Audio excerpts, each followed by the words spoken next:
inland town of Georgia called Waycross. That's all the details I'm giving though, to avoid any more possible issues. We're on a quiet street with a big property that sits in front of a medium-sized patch of woods, which was one of the factors that really appealed to my wife and I.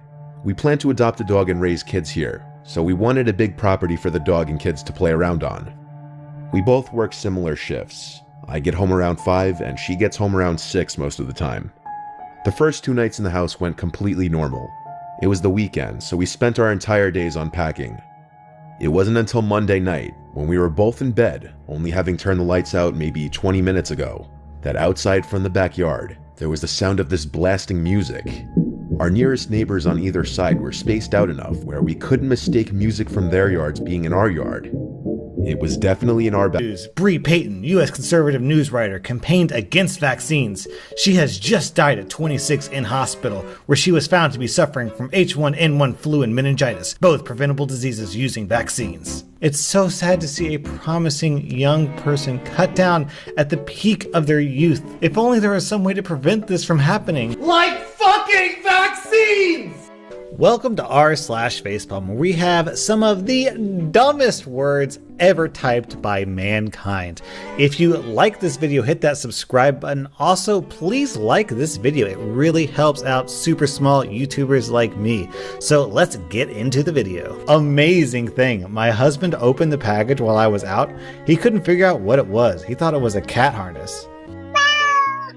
Well, in all fairness to the guy, he probably looked at the package and saw that it was a pussy harness. Oh, it's a pussycat harness, alright. A blind woman was told to get her fucking dog off a bus by a passenger who didn't believe guide dogs could be any color other than yellow. Megan Taylor, 22, was on the bus with her guide dog Rowley when the unnamed woman approached her and said, "Why is there a fucking dog on the bus? Get it off." But when Megan tried to politely explain Rowley was an assistance dog,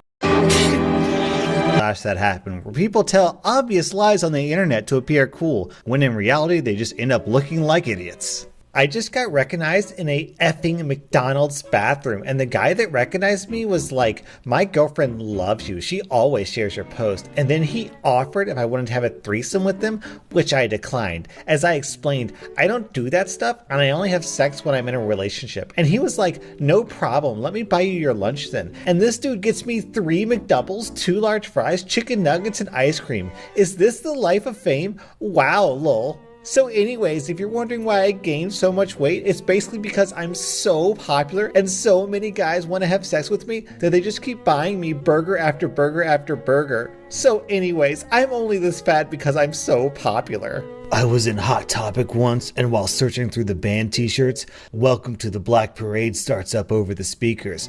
All it took was one note on the piano to get me to fall to my knees in the middle of the effing Hot Topic and scream the lyrics. Funny thing is, a bunch of teens and staff started singing with me at the top of their lungs. Good job, My Chemical Romance fandom. We haven't all disappeared. And there just happened to be a record label executive walking by in the hallway. He heard me singing and wanted to sign a deal right there. But whatever, I'm not into that corporate BS, so I turned him down. So I was banging my girlfriend and she was moaning extra hard. Too hard, in fact. And I was hitting it from the back. So I flip her over and tell me why this girl had a Krispy Kreme donut in her mouth. And I'm like, "What the freak?" And she's like, "What? It tastes really freaking good. Are you almost finished, babe?" My self-esteem dropped quicker than the World Trade Center. Actually, I do believe this happened. I think this is an elaborate hoax by the girl to make it easier for her to cheat on him. "Hey babe, what is all this white goo all over your clothes?" "Oh, teehee, that's just Krispy Kreme icing, babe. Don't worry about it." Went to the grocery store and forgot I left my wallet at home when I got to the register. Lady behind me paid for all my groceries. Said, "You look like someone who does a lot of kind things for people and haven't had many kind things done for yourself." Bruh. This is actually the fantasy land that choosing beggars live in, where everyone around them throws money at them because they can just tell by looking at them that they're really good people. One time, the guy who